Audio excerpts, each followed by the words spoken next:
Estimés à plus de 2000, ces élèves sont confinés avec leurs familles dans plusieurs écoles du groupement de Mounigi, dans les territoires de Nyiragongo, à une dizaine de kilomètres au nord de la ville de Goma, la capitale de la province du Nord Kivu. Ils passent leur journée à traîner dans une cour d'école où ils sont logés. Face à l'hypothétique retour à l'école, Shukuru, un jeune garçon de 10 ans qui devait rentrer cette année en 8e année à l'Institut Ndata de Kabaya, préfère recourir à l'auto-apprentissage, revisant ces leçons déjà apprises au courant des années passées. Il demande aux autorités de rétablir la paix dans sa région afin qu'il puisse y retourner.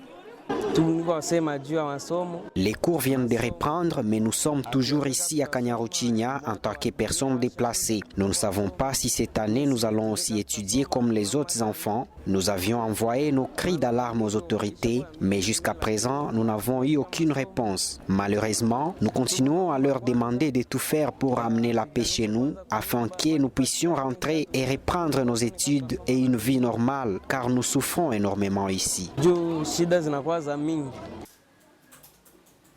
Une situation que de nombreux analystes congolais redoutent. Pour le professeur Dadi Saleh, les perturbations répétées du cursus scolaire de ces enfants mettent en péril l'avenir de la République démocratique du Congo qui repose entre les mains de la jeunesse.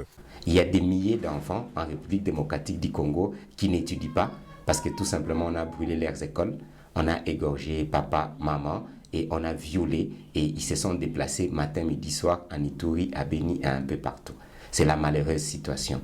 Donc l'éducation de toute une nation est en train d'être hypothéquée, et c'est-à-dire que l'avenir de la République démocratique du Congo, avec ce que je viens de dire ici, n'est pas du tout rose. Une perturbation de la rentrée scolaire qui écœure plus d'un Congolais. Pour Emmanuel Kabouyaya, député provincial du Nord Kivu, la province traverse une situation difficile et le gouvernement doit se montrer beaucoup plus responsable. Et nous sommes en train de vivre les conséquences d'un gouvernement qui ne comprend pas que gérer c'est prévoir. La population qui a fui est dans les salles de classe au niveau de Nyiragongo, voire même dans la ville de Goma, ce qui empêche même les élèves ou les étudiants, les écoliers d'accéder aux salles de cours. Ça veut dire que ça fait très mal, nous vivons les conséquences des gouvernements irresponsables.